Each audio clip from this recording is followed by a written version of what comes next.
Magandang araw sa inyong lahat, mga giliw naming tagapakinig. Muli po mga kaibigan, narito na po ang pagpapatuloy at ika-anim na yugto ng lihim kasaysayan na ipinadala ni Connie dito sa ating lugar. Love and Memories.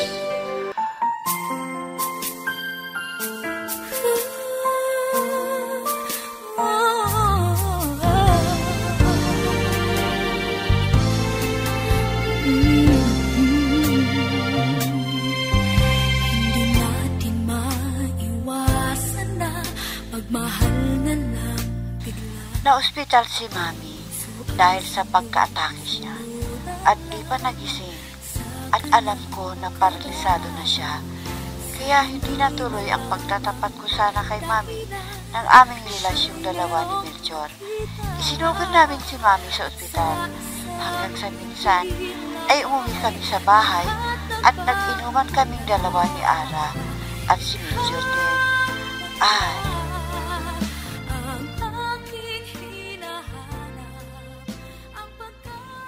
Mabuti naman at sinamahan ako ni Ara at ni Melchor dito sa bahay. Kundi hindi ako makakatulog ngayon dahil sa pag-iisip ko sa kalagayan ni Mami. Sana gumaling na kaagad si Mami para mapagsilbihan ko pa. Mamaya ko nagigisingin si Melchor pagkakain na kami. Nalasing si Melchor dahil hindi sanay uminom ng alak. Teka. Magbabasa muna ako ng pahayagan para malaman ko kung anong balita. Ha? Ano ito? Basahin ko ngang mabuti. Talaga bang ngayon na malalaman ang mga nakapasa sa nag-board exam? Isa-isahin ko ang pangalan. Ha? Totoo ba ito? Diyos ko, salamat po. Nakapasa ako. Isa na akong lisensyadong guro. Sana magising na si Mami para malaman niyang balitang ito sana. Hoy, ano pong nangyayari sa'yo? Nakangiti ka dyan, ha? Ano pong nabasa mo? Ito, Beshi, basahin mo. Ha? Isa ako sa mga nakapasa sa board exam. Ganun ba? Naku. Ay, naku, sayang. Matutuwa rin sana ang mami mo kung hindi naatake. Sigurado, baka maglulundag yun sa tuwa dahil nakapasa ka na. Tama ka. Pero alam mo, kailangan na makapasok na ako sa trabaho para may panggastos ako sa pagpapagamot kay Mami. Sabagay, pero imposible na walang ipon ng mami mo. Hindi ka pa nakapagtatrabaho, kaya dapat maghanap ka na ng mapapasukan mo. Yun talagang gagawin ko, Bessie. Siyempre, hindi na makapunta si Mami sa pwesto. Kaya, ako muna ang magsusuporta sa kanya.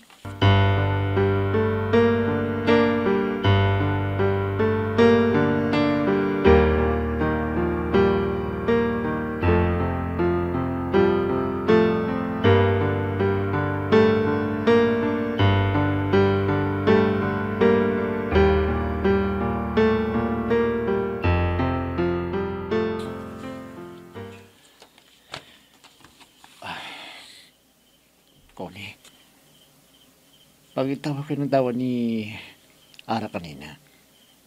Ano bang nangyari? Parang masayang-masaya kayong dalawa.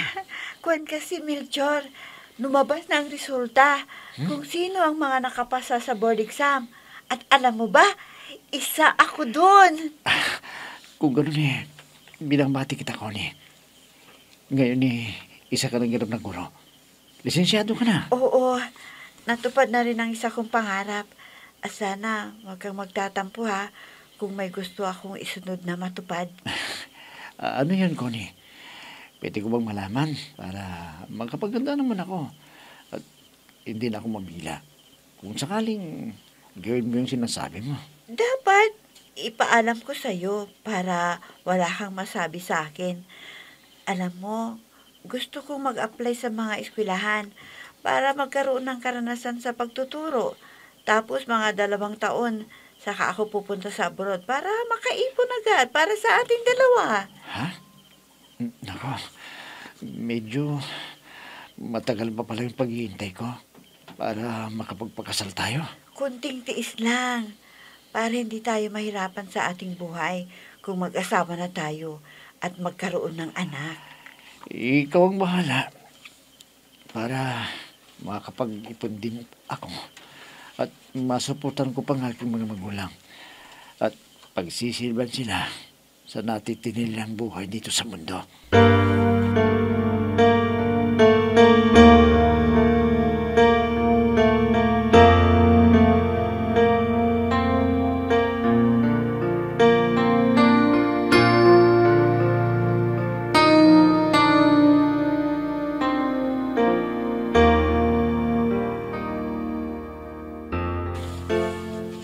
Ay, Delia, wala pa bang sinasabi yung anak mo?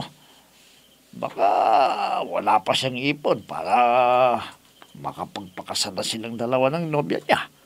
Bakit ba nagmamadali ka na mag-asawa ang anak natin? Alam mo naman na siyang sumusuporta sa atin Ay, alam ko yan. Ang iniisip ko lang, baka magbago ang desisyon ng babae at makahanap ng higit pa kay Melchor. Hindi naman siguro mangyayari yan dahil nagtiis ng matagal na panahon si Melchor para makatapos yung nobya niya. Nakahiwag ka. Baka pag nalaman ng mami niya kumontra sa relasyon nilang dalawa ni Melchor dahil mahirap lang ang buhay natin at walang pinag-aralan pa yung anak mo. Huwag mo ngang husgahan yung anak mo kung di kayang ipaglaban o hindi ang kanilang relasyon. Isip ko lang kasi ang kalagayan ng anak natin Ang laki ng kanyang sinakripisyo para maligawan lang yung babae na yan. Sinagot naman. Pero alam mo naman, baka masulsulan na naman ang mami niya. Hindi wala rin. Ano bang dapat natin gawin? Sabihan ba natin si Melchor na magpakasal na sila para sigurado na magkakatuluyan silang dalawa? Hayaan mo. Pag nakausap ko si Melchor, sasabihin ko sa kanya na magpakasal na sila.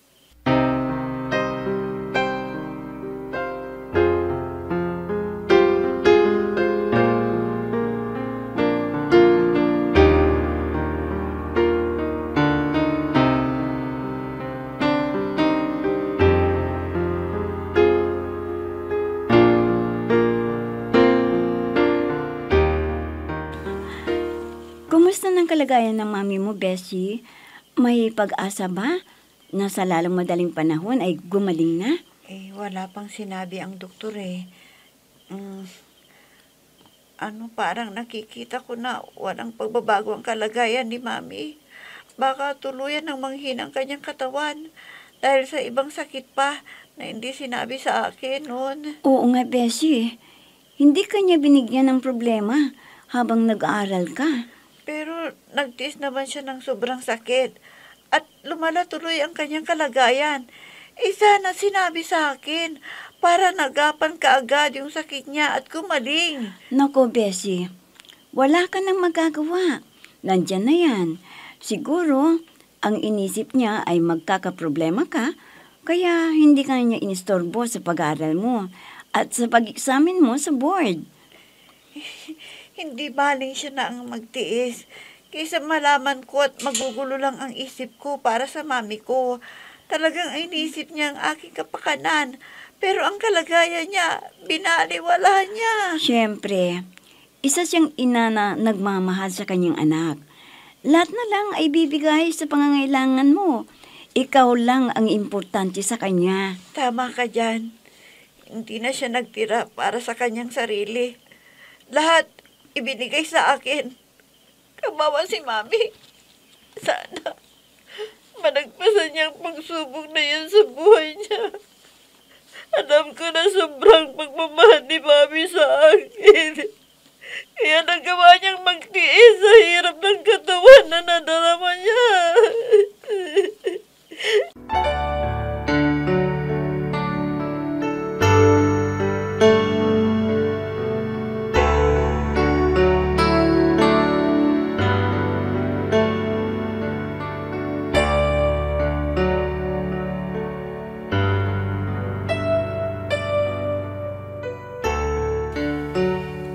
naman ito, pare. Naudlot na naman ang gusto ni Connie na ipagtapat sana sa mami niyang relasyon naming dalawa. Bakit? Ano bang nangyari? Natakot ba si Connie? Baka hindi ka matanggap ng mami niya? Hindi ganun, pare. Kundi inatake na kanyang high blood. Kaya paralisado na. Ayun, nasa ospital. Naku, nakakalungkot naman ang nangyari sa mami niya. Pero hindi bali. Gagaling naman siya. Hintayin mo na lang. Talagang gusto ko nang malaman ang kalagayan ko. Kung anong masasabi ng mami niya sa akin. Hindi kaya siya hahadlang sa aming pagmamahalan.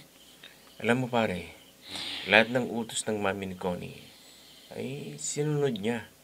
Kaya nakatapos siya. Siguro naman, pag humingi rin ng pabor si Connie, sigurado na pagbibigyan ng mami niya, di ba? Sana nga, pare.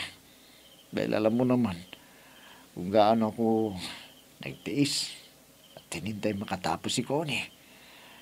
At hihintayin ko rin na matupad din niya ang lahat ng kanyang mga pangarap. Ano? Teka pare, kung papayag ka sa ganyan, aabutin ka ng 10 taon yan. Sana magpakasal muna kayo. Sa kanya ito pa rin ang anumang nais niya sa buhay, di ba? Ewan ko. Subukan ko na sabihin sa kanya kung papayag siya na magiging masayang aming Pasko at bagong taon. At sana, pumayag siya, pare. Sana.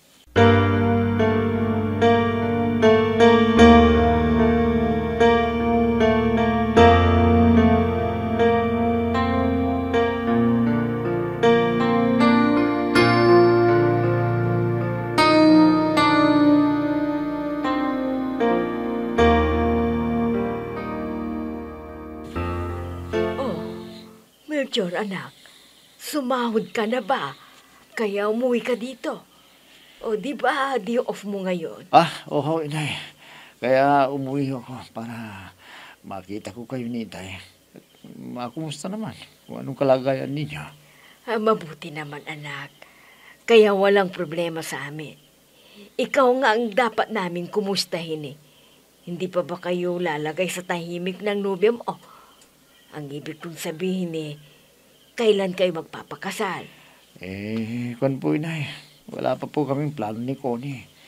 Dahil kailangan pa niyang tulungan ng mami niya na nasa ospital. Nasa ospital? Ano bang nangyari sa mami niya? Inatake po siya at naging paralisado. Kaya nag-aalala si Connie. Kaya hindi pa namin napag-uusapan ng pagpapakasal. Ganun ba, anak? Talagang hindi niya maisip ang para sa inyo dahil ang kanyang mami ay may malubhang kalagayan. Ganun ba? Oo, inay. Kaya pinababayaan ko lang muna si Connie tungkol sa kasal na yan. Pero kapag gumaling ng mami niya, susubukan ko na sabihin sa kanya. Kung sakali na baka pumayag siya na magpakasal na kami. Ikaw ang bahala, Melchor. Basta sabihan mo lang kami ng itay mo kung ano man ang plano ninyo ni Connie. Handa kami ng itay mo na tutulong sa abot ng aming makakaya.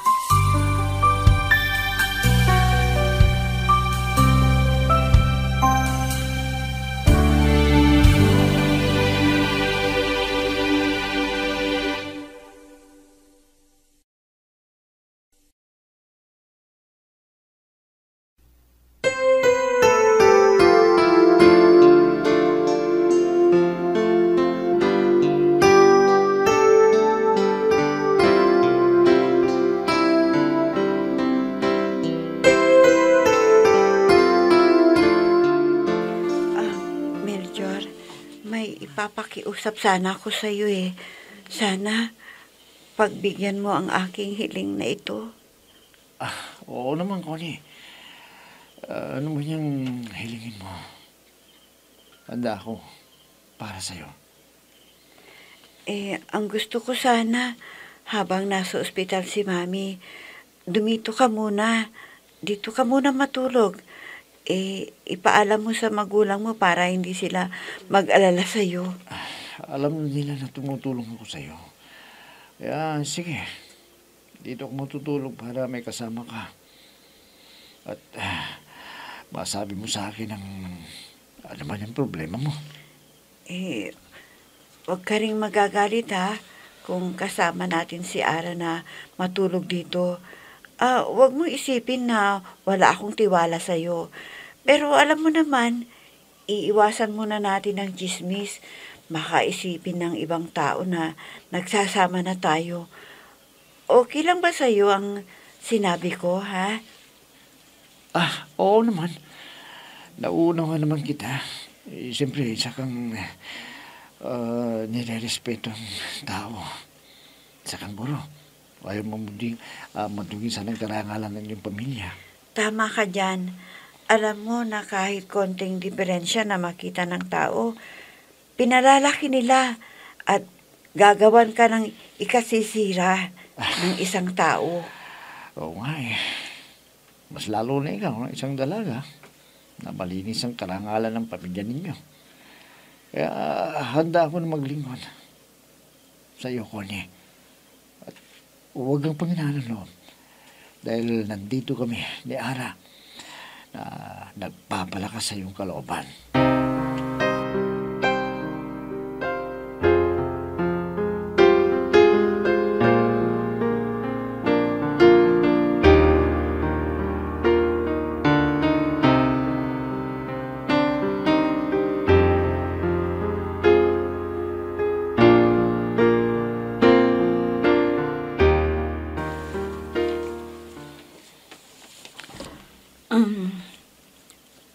Ano na? Beshi, ano na ang plano mo? Tuloy pa rin ba na sasama kita dito sa bahay niyo? Oo, yan sanang sasabihin ko sa'yo eh. Sana maawa ka sa akin, Beshi. Samahan mo kami ni Melchor dito para hindi kami pagchismisan ng ibang tao kung kami lang dalawa dito. Ay, oo naman, Beshi. Alam ko na, ang mga marites dito ay laging ang hanap ay yung machichikan nila dito sa inyong lugar. Kaya ingat ka sa mga kilos mo. Oo, yan ang gagawin ko para hindi ako laitin ng mga taong inggitera na nag-iimbento ng masamang kwento para lang sirain ang kanilang kapwa-tao. Kaya nag-iingat kaming dalawa ni Melchor para hindi nila kami pintasan na may kasama akong lalaki dito sa aming bahay na may ginagawang masama.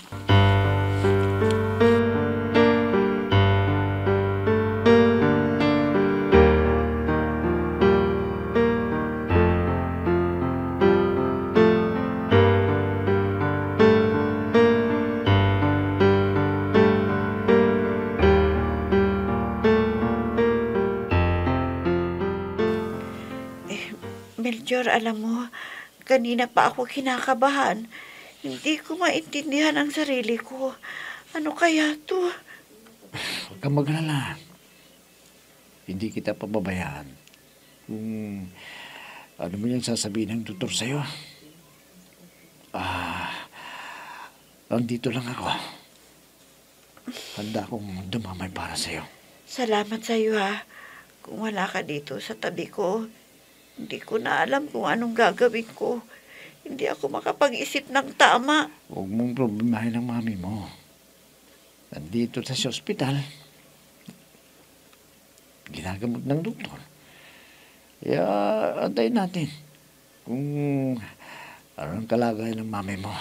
Pero sa ngayon, alam mo ba, iba talaga ang pintig ng puso ko. Parang mabigat sa dibdib. Ano kayang ibig sabihin nito, Melchor? Malalaman din natin mamaya kung anong resulta ang sasabihin ng doktor na gumagamot sa mami mo. Sana may magandang resultang paggagamot nila kay mami. Ayoko maging paralisado si mami habang buhay. Gusto ko siyang gumaling. Ayun na yung doktor. Lumalapit dito. Ano kayang sasabihin niya?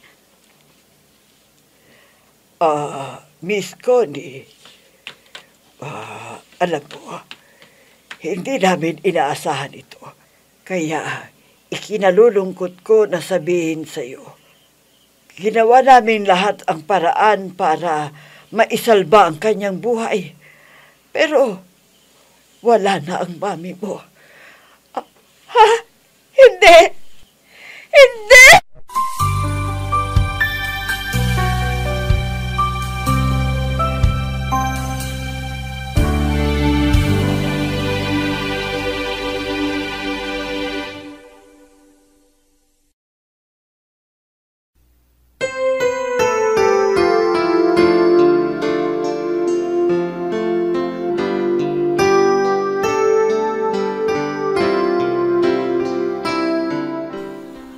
Ano kaya ang gagawin ni Connie ngayong wala na ang kanyang ina? Mga kaibigan, huwag ninyong kaligtaang subaybayan ang pagpapatuloy at huling yugto ng liham kasaysayan na ipinadala ni Connie dito sa ating dulang Love and Memories. Mga nagbibigay buhay sa ating dula ay sina Mayra Abrihal Narnola, Susan Malikdem, Robert de Guzman, Yehuda Ismael, Eva Alcoriza, Jun Cabato, Ami Diaz, at si Oscar Ora. Technical supervision at musika ni Oscar Ora. Nilabatan ng tunog ni Robert de Guzman. Mula sa panulat at direksyon ni Ami Diaz. Love and Memories. Inihahandog sa inyo ng F3 Recording Studio para sa Pambansang Radyo ng Pilipinas, Bombo Radio, Philippines.